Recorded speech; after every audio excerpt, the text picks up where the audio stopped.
What if I told you that a bus recently traveled more than 6,000 kilometers across Africa without using a single drop of fuel? No diesel, no electric charging, no battery swaps, nothing, just pure motion, completely self-powered, in a world controlled by oil companies, energy grids, and endless electric vehicle arguments. One man quietly changed the rules once again.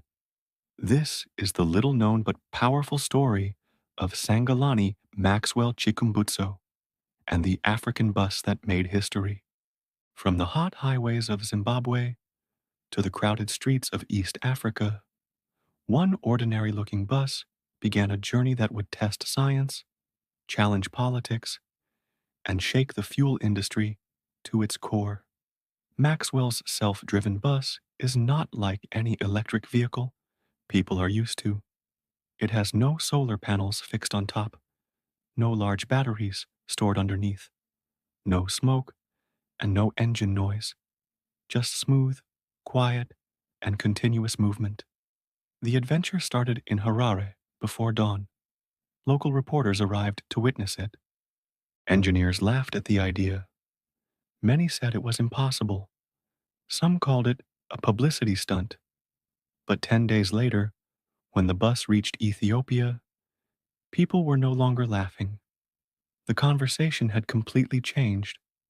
At the center of Maxwell's bus sits what he calls the greener power machine.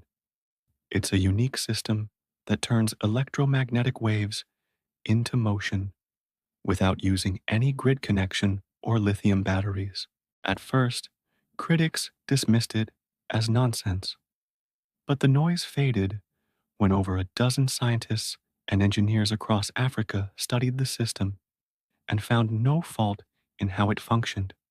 Some experts even said this invention could be a real solution for rural Africa, where fuel or charging stations are either expensive or missing entirely. The story spread fast, and soon governments started paying attention.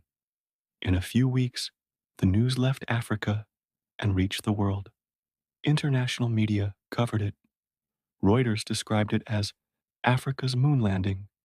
In the world of electric vehicles, the United Nations Energy Council requested a demonstration. Meanwhile, rumors started spreading that large Western oil and energy corporations were already trying to buy the patent. Around the same time, African countries like Kenya, Zambia, and Rwanda showed serious interest in adding the technology to their bus networks. One Kenyan minister said, "This changes everything. If this is real, we're not just importing buses anymore. We're importing the future." Maxwell's own path was far from easy. He was often called a dreamer, rejected by mainstream scientists, and even threatened by powerful groups who feared his discoveries. Yet he kept going. The 6,000-kilometer trip wasn't just about testing a bus. It was a strong message to the doubters, to his homeland, and to a world desperate for new solutions. When Maxwell's bus finally reached Cairo, the scene was unforgettable. Crowds surrounded it, cameras flashed, engineers from around the world gathered to see with their own eyes. It wasn't just the end of a road trip. It was the beginning of a movement. The world began asking tough questions. If this truly works, why don't we see it everywhere? Who benefits from hiding such ideas? What would happen if humanity no longer needed fuel at all? From Dubai to Detroit, major industries went into quiet panic. Tech investors from Silicon Valley reached out, but Maxwell stayed silent. He wasn't after fame or money. His focus was freedom and independence. After the successful 6,000-kilometer test, doors began opening all over Africa. In Rwanda, trials started for 20 self-powered school buses. In Ghana, old diesel buses were being redesigned with Maxwell's greener power system. But beyond new projects, something deeper was happening. a change in how Africa saw itself. Instead of depending on imported ideas, people started believing in their own creators and inventors as the pioneers of tomorrow. Maxwell's bus became more than a machine. It became a symbol, a moving classroom, and a source of pride, traveling across countries, inspiring students, and proving that innovation has no borders. The ripple effect went global. Car companies in other parts of the world, who had invested billions into electric technology, suddenly realized they might be falling behind a quiet inventor from Zimbabwe. While brands like Tesla and BYD continued building huge battery factories, Maxwell had already jumped ahead with a bus that needed no charging, no plug, and produced zero pollution. Traditional automakers scrambled. Some tried to destroy his reputation, calling the whole thing a scam.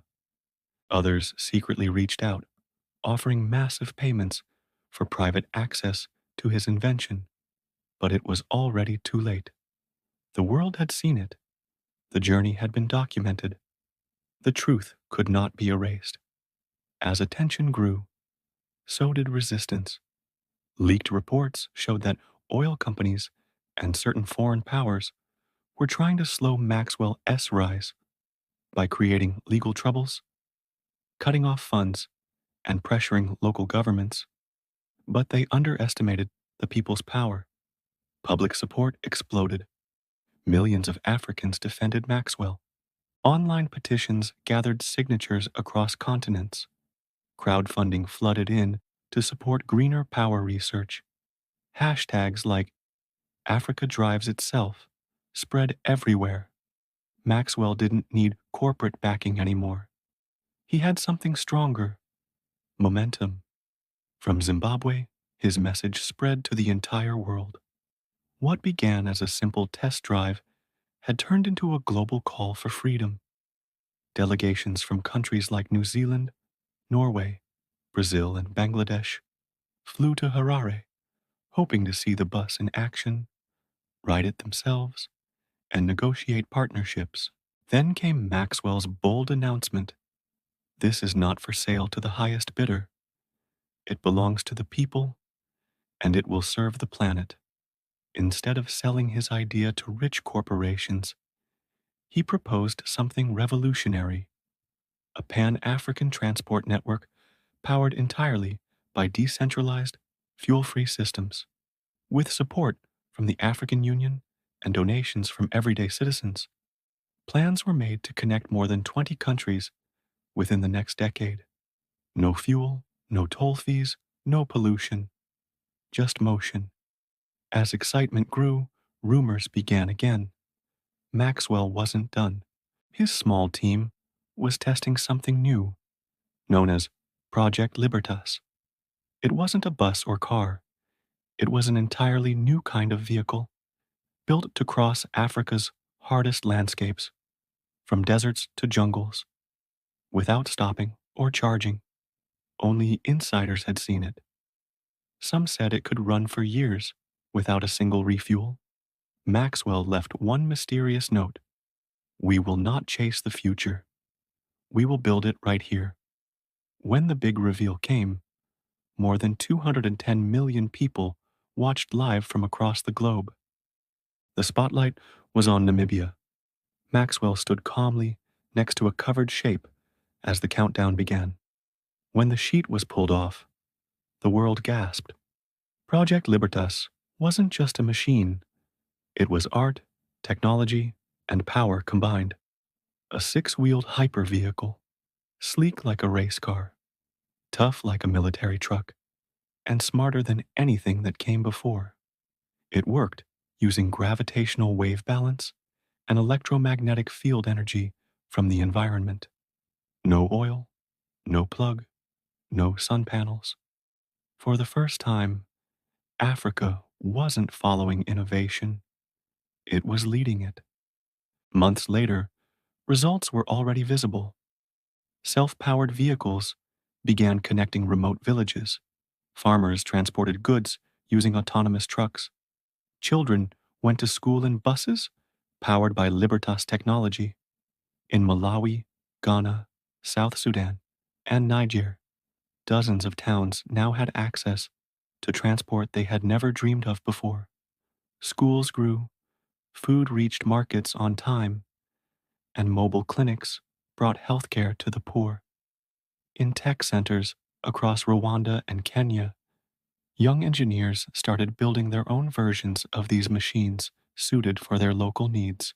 Economies began to grow, not because of foreign loans, but because of African creativity. Still, not everyone was happy. Global oil industries, car companies, and energy groups started running quiet, smear campaigns against Maxwell. Cyber attacks were launched. Fake news stories called his invention a fraud. Yet, despite the attacks, the truth had already spread too far. What began as one man's impossible dream had become a movement, a symbol of freedom, and a reminder that innovation can rise from anywhere, even from the dusty roads of Zimbabwe. Maxwell Chikumbutso's journey wasn't just about a bus or a machine, it was about changing how humanity thinks about power, progress, and possibility. It was proof that when people believe in their ideas and stand against the system, even the impossible can move by its own power.